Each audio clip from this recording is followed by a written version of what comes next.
Up first this evening, Hellcats flying along highways at 100 plus miles per hour. Drivers leading police on dangerous chases, all while documenting it on social media. And now one man who's behind the wheel is going to prison. Hellcat Mike, as he was called, was sentenced to 10 years after crashing during a high-speed chase. Orko Man is live at the Fort Bend County DA's office in Richmond. Orko, experts telling you this kind of stunt is part of a new trend criminals are using to promote their businesses. Wow. To promote his business. That last part threw me off for a second. But apparently, he was going on high-speed chases with the police. Is what it seems like they're saying. And he was live streaming his high-speed chases with the police. And he didn't think that was going to catch up with him. He's basically live streaming the evidence. And I guess that wasn't how they even caught him. Because I guess on the final hoorah, his final chase, he actually got into an accident and crashed. So I guess that was how they got him. But maybe because they had all this backlog of evidence of him being on previous chases, that was how they were able to give him such a harsh sentence, which they sentenced him to 10 years for driving. You don't usually see that type of time unless somebody died, like a vehicular homicide, right? And it can be tied back to you being reckless. But they gave him 10 years. Imagine, man, you get a felony and the sentence behind it as well is harsh for driving. Let's see if they give more context because I'm curious.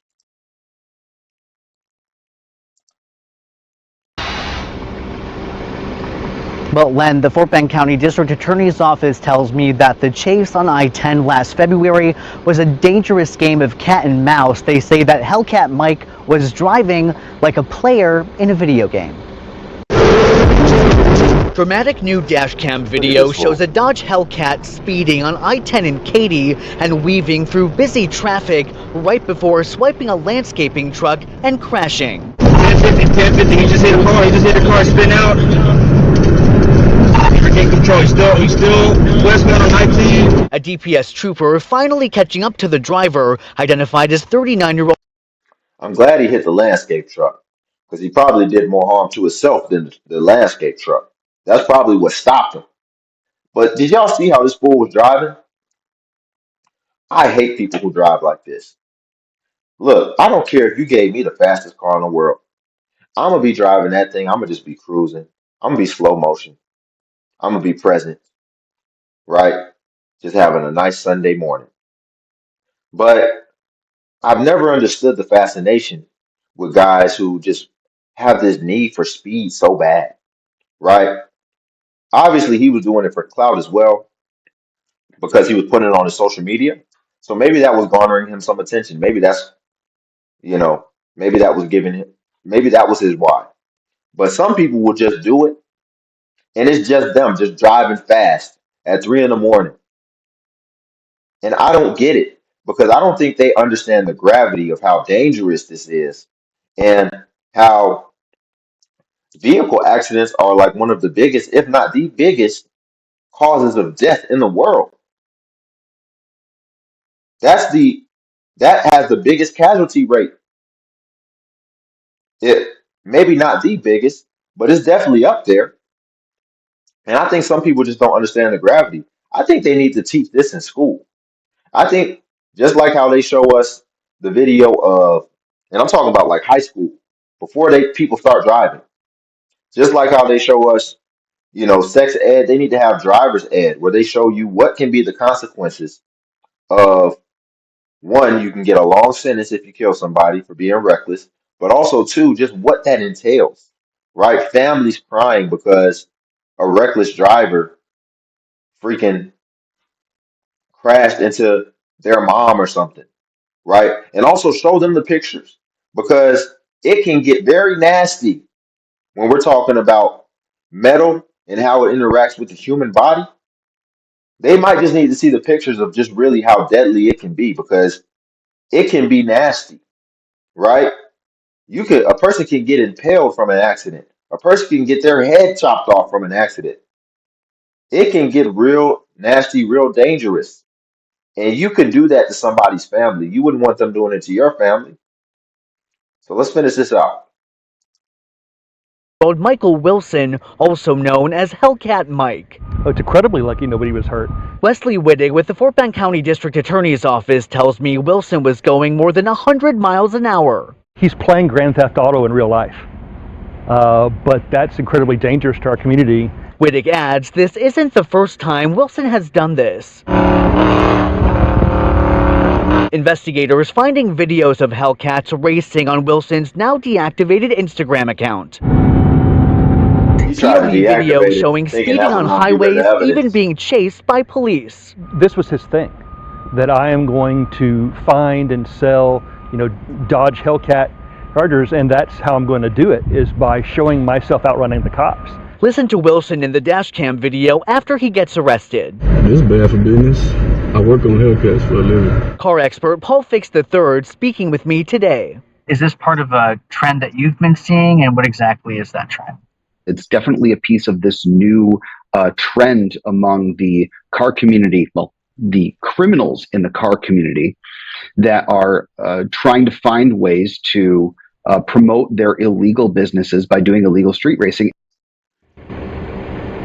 And that's not all. Last year, Wilson was at the center of a year-long law enforcement sting in San Antonio, accused of running a chop shop targeting high-performance vehicles. He's still on the hook for those charges, and now he's being sent to Guadalupe County for sentencing in another felony evading case.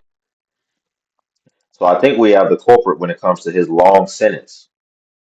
My boy was also using this, and I guess using the social media as well, to lure people in order to, I guess, steal their cars and then run a chop shop. So I guess he would get it in his chop shop. He'd steal their car, scratch out the VIN, and then try to resell it as a new car, right? Idiot. So that explains why he got 10 years, right? Or why he's facing 10 years. Because I guess this goes much deeper. Because I was wondering, I'm like, reckless driving, I don't think that would get you 10 years just off the rip. But another thing I want to address is what is the enticement when it comes to driving like this? Obviously, he had a motive, right? He had intentionality with it to run his business. But for a lot of these other guys, what is the fascination? You're just messing up your own car. These guys will freaking be doing donuts and in an empty parking lot with just them and their brother and just burning out their own shred on their own tires. Tires aren't cheap. And most of y'all don't have the money for that replacement anyway. Most of y'all aren't going to have the money to see that car all the way through all of its payments, because this is a lot of these young guys doing it. And if you're young, that means you have high insurance. That means you don't have that big of a credit history. So that means you're probably paying larger payments, more interest.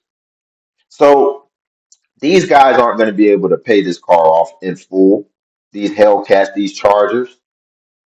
So it kind of seems like they're just getting it, and they just decide they're going to run it through the mud, and for however long they have it, they're just going to put it through the ringer and get full.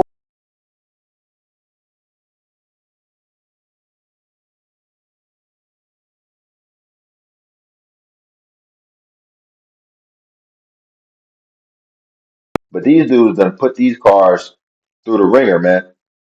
Buddy was driving over 100 miles an hour on the highway, and I'm glad he didn't hit another car. I'm glad he actually hit a truck, because had he hit a car, he probably would have killed those people. Because the funny thing is, when these guys hit people, they come out completely unscathed every time. It's always the people they hit that end up losing their lives or being maimed. So we'll leave it there. I'm passionate about this because I just don't see the point of it, right? But guys, like the video. Also, subscribe if you want to join the Limitless Legion. I also post self-improvement content. And Cash App's linked in the description if you want to tip the channel, buy your boy iced coffee. Also, you can feel free to join the Patreon. That is up. I post on there. I post frequently, and there are videos on there. So, until then, I will catch you all in the next video.